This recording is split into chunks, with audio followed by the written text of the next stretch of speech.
آپ پاکستان کی آزادی کے حق میں ہی نہیں تھے؟ یہ کس نے کہہ دیا آپ سے؟ آپ پاکستان کے قیام کے مخالف تھے؟ قطعاً نہیں، اس سے بڑا جھوٹ کوئی اور نہیں ہے. اس لیے کہ مولانا مودودی نے 1936 سے 1941 تک ایک مضامین کا سلسلہ لکھا جو سیاسی کشمکش جی کے عنوان سے 3 جلدوں میں موجود ہے، جی اور 2 قومی نظریوں کو پیش کرنا، کانگریس کی متحدہ قومیت کی تردید، جی جو کوشش کی جا رہی تھی اس بات کی کہ مسلمانوں کو ضم کر دیا جائے انڈیا کی سیاست کے اندر، اس کی انہوں نے مخالفت کی، جی اور تقسیم ملک کے بارے میں 3 تجاویز 1939 میں انہوں نے پیش کی. اگر آپ پھر شریف رضادہ کا جماعت سے نہیں جی ان کی کتاب ایولیوشن آف پاکستان دیکھی جی تو اس میں انہوں نے جن 11 افراد کو جی مائل stones towards state of Pakistan قرار دیا، اور مولانا مودودی ہیں، جی اور جو 3 ماڈل جو مولانا نے پیش کیے تھے وہ دیے ہیں. باقی جو بات صحیح ہے وہ یہ ہے کہ مولانا نے عملاً پاکستان موومنٹ میں شرکت نہیں کی. مولانا کے اور کردار اس سے کی- کسی کو انکار نہیں. میں سیاسی بات کر رہا ہوں. جی سیاسی اعتبار سے دیکھیے جی. کہ انہوں نے 2 قومی نظریت اسلامی قومیت کو پیش کیا، اور مسلم لیگ نے ان تمام چیزوں کو استعمال کیا.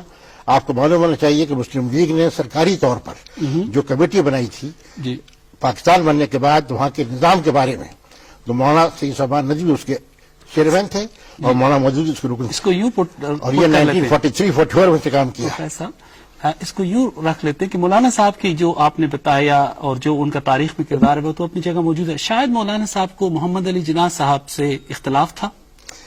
مولانا مودودی صاحب نے قائد اعظم کی عزت احترام ہمیشہ کیا، جی اور میں آپ کو بتاؤں کہ جماعت کا قیام 1941 میں ہوا ہے. جی 1942 میں اس وقت کے جماعت کے سیکرٹری جنرل پروفیسر قمر الدین جی قائد اعظم سے ملے. ٹھیک. انہوں نے بتایا جی. کہ جماعت میں کیا کام کریے، مسلم لیگ کیا کام کریے، کہ ہمارا اختلاف ہے، جی کہ ہمارا اتفاق ہے. جی. اور ساتھ یہ بھی میں آپ کو بتا دوں، اختلاف کی بنیاد کیا تھی؟ ہاں یہ سوال مرکزی ہے، وہ یہ ہے کہ مولانا کی سوچ یہ تھی کہ اسلامی نظام کے قیام کے لیے جہاں آزادی ضروری ہے، جی وہیں اس بات کی ضرورت ہے کہ جو پارٹی اس کام کو انجام دے وہ خود اسلام کے واضح میں واضح نقشہ رکھتی ہو، اور افراد کے انتخاب میں خاص طور سے جو سیاسی قیادت ہے، جی قائد اعظم ہر حیثیت سے ایک وداؤٹ بلیمش کریکٹر کے انسان تھے، جی. اور انہوں نے جو خدمت انجام دی وہ ایک تاریخی خدمت ہے جس کے مولانا مودودی لیکن اس وقت مودودی صاحب نے اس کو تسلیم نہیں کیا. جناح صاحب کی اس کے جناح صاحب کی کردار کے بارے میں، جناح صاحب کی کنٹریبیوشن کے بارے میں مولانا مودودی نے کبھی کوئی بات نہیں کی. جو بات انہوں نے کہی وہ یہ ہے کہ مسلم لیگ جس طرح لوگوں کو جمع کر رہی ہے، جیسے افراد کو لے کر کے آ رہی ہے، جس میں سرمایہ دار، جاگیردار، انگریز کے پٹھو جو ان کے دست بازو رہے ہیں، اچھا اس راستے سے آپ اسلامی نظام قائم نہیں کر سکتے. جو مسلم لیگ جس مسلم لیگ نے پاکستان قائم کیا اس میں انگریز کے پٹھو شامل تھے. کیا اس میں کوئی انکار ہے؟ میں آپ سے پوچھ رہا میں عرض کر رہا ہوں قائد اعظم نے خود یہ بات کہی ہے کہ کھوٹے سکے. جی علامہ اقبال کو آپ دیکھیے کہ علامہ اقبال خاص طور سے عاشق بٹالوی صاحب کی جو کتاب ہے، آج دیکھیے جی تھوڑا سا اس کو ملاتے ہیں. عمران خان صاحب پہ بھی یہ بات کہا جاتا ہے کہ انہوں نے بھی بہت سارے ایسے لوگوں کو اپنے ساتھ شامل کیا جو کہ ٹھیک نہیں ہیں، بعض لوگ یہ کہتے ہیں.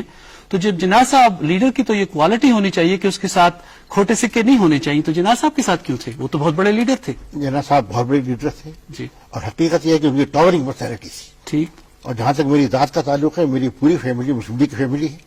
اچھا میرے والد صاحب دلی کے ورکنگ کمیٹی مسلم لیگ کے ممبر تھے. جی. میں بچہ مسلم لیگ کا صدر تھا. اینگلو عربک کالج میں میں اپنی جوانی میں مسلم اسٹوڈنٹ فیڈریشن اور بچہ مسلم لیگ دونوں میں شریک تھا. اچھا لیکن میں نے جماعت اسلامی میں جوائن کیا 1956 میں. 1956 میں آپ نے جوائن کی. آپ کی فیملی نے بھی جوائن کی؟ نیچرلی. اچھا جی. ہیونگ سیڈ سو، یہ بات ایک حقیقت ہے کہ قائد اعظم نے اس بات کا بار بار اعتراف کیا جی کہ جو لوگ میرے ساتھ ہیں جی وہ جو ان کا ویژن تھا، جی یعنی ان افراد کی ان کو ضرورت تھی اس سیاسی موومنٹ کے لیے، جی لیکن یہ ہے کہ ان پر انہوں نے بھروسہ نہیں کیا، اور اس کا اظہار ان کے آن ریکارڈ موجود ہے. ٹھیک. تو ہم میں اسی اشارہ کر رہا ہوں. مولانا مودودی نے یہی بات کہی کہ جو طریقہ کار آپ نے اختیار کیا ہے اس سے وہ مقصد حاصل نہیں ہو سکتا. مودودی صاحب کو جناح صاحب پر نہیں لیکن ان کی ٹیم پر اعتراض. ہاں، مسلم لیگ کے طریقہ کار اور ٹیم کے افراد کے اوپر. اس کے بعد آ جاتے ہیں جماعت اسلامی. ایک بات اور جی واضح کر دوں جو بہت ہی کروشل چیز ہے جی کہ جب اس وقت کے صوبہ سرحد میں جی ریفرنڈم ہوا ہے جی پاکستان کے حق میں جی یا پاکستان کے خلاف. جی تو مولانا مودودی صاحب نے یہ بیان دیا کہ اگر میں صوبہ سرحد میں ہوتا تو میرا ووٹ پاکستان کے حق میں پڑتا. ٹھیک. یہ آن ریکارڈ موجود ہے. اس کے بعد یہ کہنا کہ مخالفت کی اس سے بڑا جھوٹ نہیں ہو سکتا. کچھ ریکارڈ پر مولانا مودودی صاحب کی تحریریں بھی موجود ہیں جس میں انہوں نے مسلم لیگ، جناح صاحب، قائد اعظم کے حوالے سے بعض ایسی باتیں کی ہیں. یا وہ جعلی ہوں گی یا انہوں نے وہ کہا ہوگا. میں پوری ذمہ سے کہتا ہوں جی کہ انہوں نے مسلم لیگ پر تنقید کی ہے. جی اس مجھے انکار نہیں. انہوں نے کبھی قائد اعظم کے بارے میں کبھی ان کی شخصیت پہ، قطعاً نہیں. ان کی سیاست پہ سیاست اس حد تک تو ٹھیک ہے کہ جو طریقہ کار اس کی اختیار کر رہی ہے اس کے نتیجے کے طور پر ایک نظریاتی انقلاب آنا مشکل ہے. 1970 میں جماعت اسلامی سیاست میں آتی ہے، سیاسی اس میں حصہ، پروسیس میں حصہ لیتی ہے. انتخاب پہلا اسی وقت ہوا ہے، اس سے پہلے ہوا نہیں. ٹھیک. لیکن اسی سال میں، اسی دوران میں جماعت اسلامی ایک فوجی عامر کے ساتھ کھڑی ہو جاتی ہے، جنرل یحییٰ خان صاحب کے ساتھ. آپ کیا اس پہ آپ کا کیا کمنٹ؟ میرا خیال یہ کہ یہ حالات کی صحیح تعبیر نہیں. جی آپ بتائیے. پہلا فوجی عامر ہے جنرل ایوب، جی اور جنرل ایوب کے ماشاء اللہ کو جنہوں نے رجسٹ کیا وہ جماعت اسلامی. جی جماعت اسلامی کے امیر بالکل. اور پوری شورا بشمول میرے. جی 1964 6 جنوری کو ہمیں گرفتار کیا گیا. جی جماعت کو بین کیا گیا. جی ہم نے مقدمہ لڑا، سپریم کورٹ نے ہمیں ونڈیکیٹ کیا. 9 مہینے میں خود جیل میں رہا ہوں. میری ڈائری زمانے کی موجود ہے. صحیح. ہم نے اس کو چیلنج کیا. ٹھیک. یحییٰ خان کے اقتدار کو میں نے کبھی نہیں مانا. البتہ یہ بات صحیح ہے کہ جب اس نے کہا کہ ہم انتخاب کر رہے ہیں جی تو ہم نے کہا کہ یہی راستہ ہے ماشاء اللہ سے نکلنے کا. جی اس کے بعد پھر جنرل ضیاء الحق صاحب تشریف لائی. نہیں، ادھر ہی رکتے ہیں. جی ٹھیک. جنرل شیر علی خان جو وزیر اطلاعات تھے جنرل یحییٰ خان کی کیبنٹ میں، ان کا تعلق یا ان کی ہمدردی جماعت اسلامی کے ساتھ تھی، یہ درست ہے؟ دیکھیے ان کا کوئی ذاتی تعلق جماعت اسلامی سے کبھی نہیں رہا. ہمدرد تھے؟ نہیں، ٹیکنیکلی نہ ہمدرد تھے، نہ رکن تھے، نہ کوئی اور کی شکل تھی. اچھا. البتہ یہ ضرور ہے کہ انہوں نے اسلامی نظریے کی بات کی ہے جی اور اس کی بنا پر ان کو جماعت کے ساتھ بریکٹ کیا گیا ہے. جی لیکن جماعت کا ان سے کبھی بھی کوئی تعلق نہیں. یہ جو اصطلاح پاکستان میں استعمال ہوتی ہے نظریہ پاکستان کی، اس کو ایسوسیٹ کیا جاتا ہے جنرل شیر علی خان کے ساتھ، یہ درست ہے؟ میں بڑا ممنون ہوں آپ کے سوال کا، یہ کہ اس سے بڑا غلط بنے اور کوئی نہیں ہو سکتی.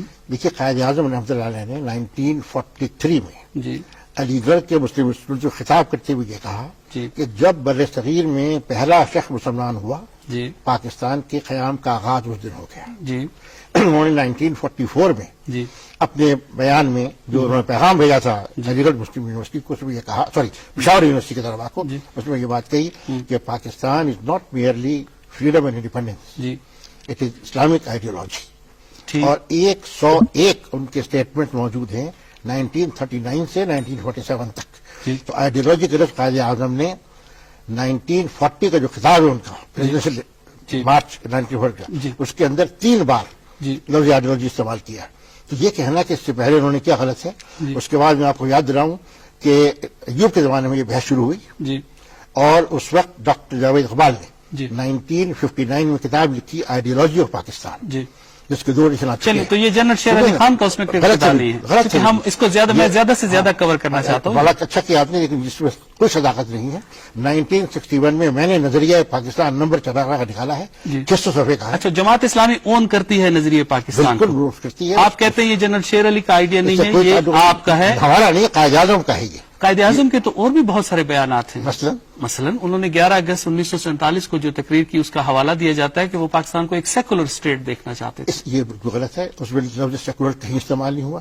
سیکولر سے مراد جی قائد اعظم نے اپنی پوری زندگی میں ایک بار بھی لفظ سیکولر استعمال نہیں آپ کیا. پروفیسر ہیں، سیکولر کا کیا ترجمہ ہے، کیا مطلب ہے؟ لادینیت، جس کے معنی یہ ہے کہ سیاست اور اجتماعی زندگی آپ کا پوری دین سے ذمہ داری تعلق سے ہے. یہ کہہ رہے ہیں کہ سیکولرزم کا مطلب یہ ہے، بالکل پوری زبان سے کہہ رہا ہوں. اور میں اور آپ اس کو کی روح میں بھی یہی مطلب ہے اس کی روح بھی یہی ہے، اس کا بدن کہ بھی آپ یہی لفظی ہے. مطلب بتا رہے ہیں؟ لفظی نہیں، اس کی روح بھی یہی ہے، اس کی تاریخ بھی یہی ہے. جی. دیکھیے اگر آپ دیکھیں مغرب کی تاریخ میں جی تو لفظ سیکولرزم جو ہے جی. یہ 3 پہلو سے استعمال ہوا ہے. جی پہلا یہ ہے کہ یورپ میں قرون وسطیٰ میں عیسائیوں نے دنیاوی معاملات کو نظر انداز کیا. ٹھیک تو اس بات کی ضرورت تھی کہ سیکولر ایشوز کو ٹیک اپ کیا جائے. ٹھیک.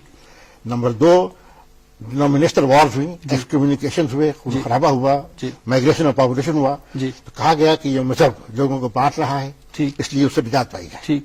تیسری چیز یہ تھی جو انلائٹنمنٹ، رینیسانس، جی. ریفارمیشن کا نتیجہ ہے کہ زندگی کے معاملات کو طے کرنے کے لیے مذہبی ہدایات، الہامی ہدایات یونیورسل ویلیوز اٹرنل ویلیوز کی ضرورت نہیں ہے. صحیح. انسان محض اپنے عقل اور تجربے سے کام کرے. جی. یہ سیکولرزم کی روح ہے. اور مغربی اس کا کانٹیکسٹ ہے. مغربی کانٹیکسٹ ہے, یہی کانٹیکسٹ ہے, وہیں سے اس طرح آئی ہے. جی. جہاں تک مسلمانوں کا تعلق ہے, ہمارا نقطہ نظر یہ ہے کہ زندگی کے تمام معاملات جی. دینی اعتبار سے اہم ہیں. جی. اس دنیا کا معنی یہ نہیں ہے کہ اس دنیا کو انداز کرو. قرآن مذہب کہتا ہے کہ ربنا آتنا فی الدنیا حسنہ وفی الآخرۃ حسنہ. لیکن زندگی کا کوئی مسئلہ بھی الہامی ہدایت, اللہ کی رہنمائی, اللہ کے حاکمیت سے آزاد ہو کر کرنا, یہ سیکولرزم ہے اور یہ قابل قبول نہیں. زبردستی جائز ہے مذہب میں؟ قطعاً نہیں. لا اکراہ فی الدین قرآن کا اصول ہے. جی. اس نے آزادی دی ہے ہر ایک کو. اس